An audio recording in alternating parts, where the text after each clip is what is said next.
তুমি ডিভোর্স চেয়েছো, তোমাকে তুমি বলেছো আমি ডিভোর্স চাই, আমি বলেছি কোনো অসুবিধা নেই। তুমি বলেছো আমার এমুক চাই, আমার টাকা চাই, আমার আমার টাকা চাই, আমার এই চাই। আমি তাতেও বললাম হ্যাঁ।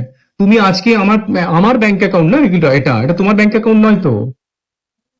তুমি হঠাৎ করে ব্যাংকের অ্যাকাউন্টে সমস্ত টাকা ট্রান্সফার করে নিলে, এটা তো একটা অদ্ভুত ব্যাপার। তো সব জানা আমার। তুমি ম্যানিপুলেট করে কি কথা কেমন করে বলতে পারো খুব ভালো জানো। না না না, আমি বলছি দেখো, তুমি যে কোনো একটা না রাস্তা, মানুষের একটা পথ থাকে যে আমি ডিভোর্স করব। কোন সতী লক্ষ্মী গো? না না, আমি সেটা বলছি না, আমি বলছি যে মানুষের যখন ইনডিফারেন্সেস হয়, এটা তো আইনত অপরাধ। না না, আমি বলছি মানুষের যখন ইনডিফারেন্সেস হয়, মানুষের যখন ইনডিফারেন্সেস হয় তখন মানুষ সেখান থেকে সেপারেট চলে যায়, মানুষ তাকে ডিভোর্স করে চলে যায়। এবং ডিভোর্সের যখন যা যা তার দরকার, যে আমাকে এই দিতে হবে সেই দিতে হবে, আমি তো প্রথম থেকে বলেছি যে আমার কোথাও কখনো কোনো অসুবিধা নেই।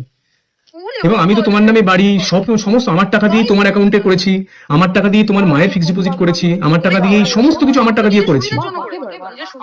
আমার সাথে করছে না, ডিভোর্স তো হয়, এটা ডিভোর্সটা তো কোনো নতুন কিছু নয়। আমার তোমার মতবাদ একদম আলাদা, তোমার জীবনযাপনের ধরন আলাদা, আমার পোষায় না, আমি ডিভোর্স দিচ্ছি।